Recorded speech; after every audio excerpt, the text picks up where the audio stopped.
Salam sejahtera, terima kasih Anda bersama dengan saya di Nazilin Unity Channel. Wah, ini paling hebat, luar biasa. Ada spekulasi menyatakan Khairi Jamaluddin akan menggantikan jawatan Rafizi Ramli sebagai Menteri Ekonomi dalam Kabinet Malaysia. Wah, kalau ini betul-betul terjadi, inilah kejutan paling besar sekali yang pernah berlaku dalam sejarah Malaysia. Kita tahu Rafizi adalah pribadi yang bagus di dalam menjalankan tugas. Beliau cemerlang ketika beliau menjadi kabinet Menteri Kesihatan Malaysia. Bercakap tentang Menteri Kesihatan Malaysia, beliau cukup baik. Tidak dapat dinafikan Rafizi dan Khairi Jamaluddin boleh menjadi Perdana Menteri satu masa yang akan datang. Okey, cakap tentang kesihatan, saya nak kongsi dengan anda semua satu produk yang bagus. Ini produk For Life, Transfer Factor For Life. Saya sudah makan dan saya adalah mengamalkan produk ini. Saya bisnes untuk produk ini. Siapa yang mau sembuh daripada penyakit yang pelbagai apa sajalah, gout, baru saja saya dapat testimoni tadi tentang penyakit gout, mereka makan produk ini sembuh. Kalau mau tahu dan mau produk ini, message saya di 011147011876. Okey, sambil kita buat politik, sambil kita nak bisnes, sambil kita nak sehat. Semua tu penting lah kan. Okey, produk ini kalau mau, nombor telefon saya 011147011876. Janganlah kamu marah, kan supportlah orang buat bisnes. Macam itulah. Sambil kita buat ulasan politik, supportlah untuk bisnes juga. Okey, baiklah. Jadi saya cerita hari ini tentang spekulasi Khairi Jamaluddin akan menyertai kabinet. Apa pula pendapat kamu semua? Adakah Khairi Jamaluddin layak menjadi menteri? Sekali lagi, kalau kamu rasa layak, sila komen. Di tengah-tengah kabar angin mengenai rombakan kabinet, bekas Menteri Khairi Jamaluddin menolak spekulasi bahawa dia mungkin dilantik semula menyertai kabinet. Sebaliknya, Khairi Jamaluddin memberitahu wartawan bahawa dia mahu menumpukan perhatian kepada beberapa perniagaan dan projek yang masih berjalan. Saya cuma boleh cakap ketika ini saya ada banyak projek yang belum selesai dan perlu diselesaikan, diuruskan, kata Khairi. Saya juga agak gembira dengan apa yang dilakukan ketika ini. Jadi sekurang-kurangnya sehingga hujung tahun ini saya tak terfikir untuk kembali ke dunia politik, kata bekas ahli parlimen Rembau itu.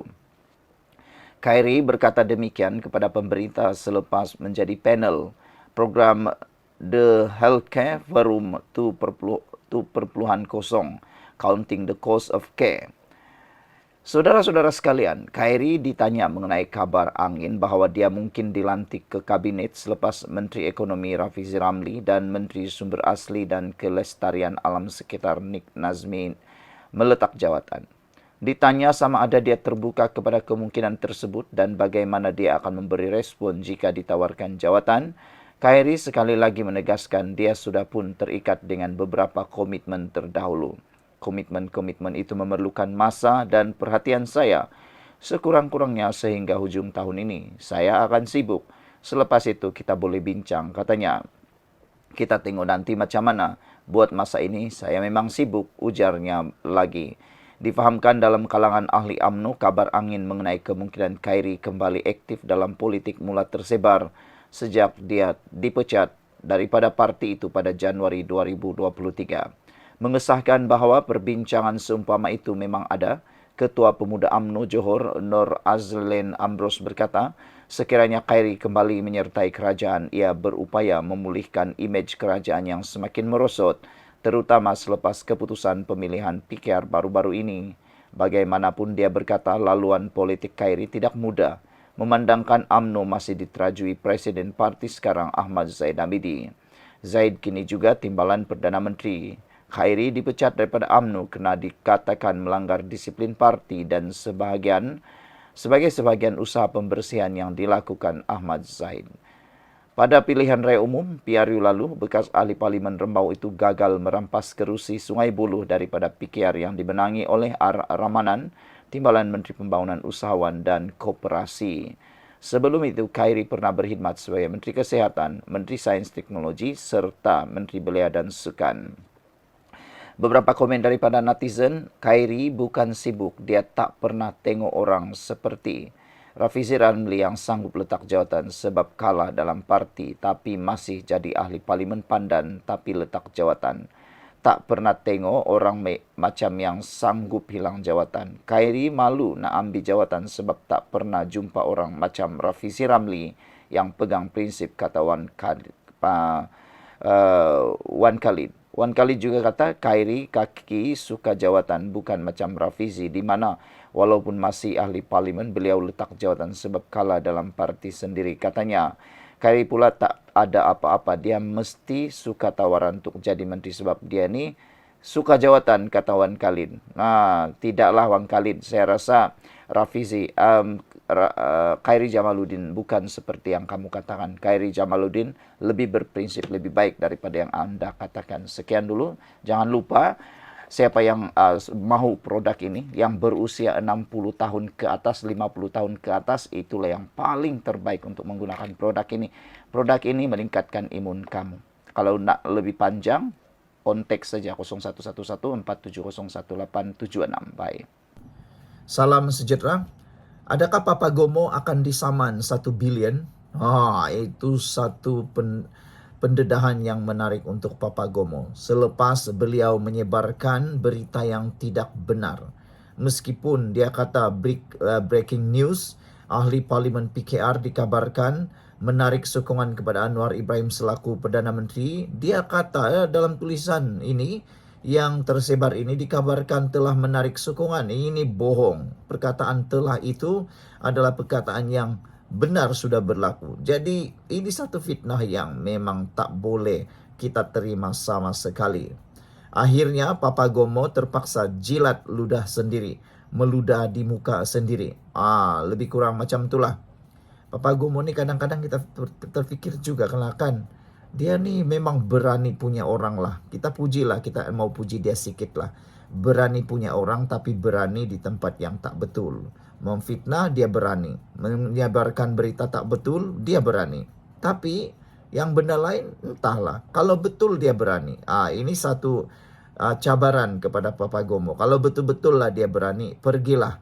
Pergi bertanding pilihan raya. Ambillah mana-mana kawasan pilihan raya. Yang aku hairan Perikatan Nasional tidak pula melantik Papagomo sebagai calon pilihan raya. Kenapa tidak lantik Papagomo? Lantiklah dia atau calonkan dia. Paling syok sekali kita nak tengok. Benarkah Papagomo tu lebih hebat daripada Perdana Menteri Anwar Ibrahim? Kalau boleh, pergilah hantar Papagomo bertanding dalam pilihan raya di Tambun. Lawanlah dengan Anwar Ibrahim. Kita nak tengok berapa ribu undi yang boleh diterima oleh Papagomo. Ataupun silap-silap hari bulan, Papagomo hanya menggunakan fakta-fakta yang hanya bersifat fitnah. Akhirnya belum sempat menang dah masuk dalam penjara. Itulah yang mungkin akan berlaku.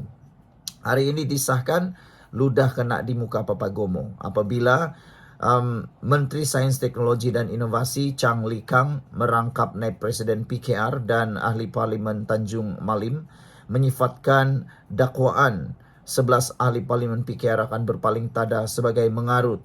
Dia kata ini mengarut. Rafizi dan Nik Nazmi letak jawatan kabinet untuk menjaga adab dan semangat demokrasi. Yang lain tak perlu nak menangguk di air keruh. Nokta, ujarnya dalam satu mesej WhatsApp. Inilah kan orang nak ambil peluang, terutamanya Papagomo. Seazri itulah dia mengambil peluang dalam keadaan yang terbuka ini. Berhabislah dia pergi pukul bola tanggung. Tapi dia lupa bahwa dia sekarang ini pun dalam masalah besar. Masalah besar, perbicaraan-perbicaraan berkaitan dengan fitnah-fitnah tertentu. Saudara, ia ikoran senarai 11 ahli parlimen tersebut yang tular semalam. Senarai tersebut juga adalah palsu. Kesemua 11 yang dinamakan juga adalah penyokong Datuk Seri Rafizi Ramli. Senarai 11 ahli parlimen tersebut adalah seperti berikut. Datuk Seri Rafizi, Nik Nazmi, Chang Li Kang, Tan Kar Hing, Akmal Nasrullah, Wong Chen, Zahir Hassan, Said Ibrahim Sedno, Lee Chian Chung, On Abu Bakar, Menteri Besar Negeri Sembilan Datuk Seri Aminuddin Harun Naib Ketua Bersatu Datuk Sri Sanjeevan enggan mengulas berkenaan senarai ahli Parlimen PKR palsu yang dikatakan telah menarik sokongan mereka kepada ahli Perdana Menteri Anwar Ibrahim.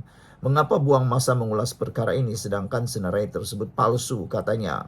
Timbalan Presiden MIPP S. Subramaniam bagaimanapun percaya bahwa senarai tersebut adalah benar. Aduh, Subramaniam ni macam mana lah dia boleh percaya kepada orang yang menyebarkan berita palsu ni? Macam mana dia boleh percaya dengan Papagomo ni? Senarai tersebut ialah benar, tapi PN tidak terlibat dalam perkara ini, katanya. Ini hal dalaman PKR. Mereka mahu menarik diri kerana memperoleh kerusi mereka. Ehsan daripada Rafizi, katanya lagi. Okeylah. Jadi itulah kesian Papagomo, terluda di muka sendiri, kena muka sendiri, kedapatan membohong, kedapatan memfitnah. Jadi adakah 12 ahli parlimen ini akan menyaman Rafizi? Kita tengoklah nanti. Jumpa lagi.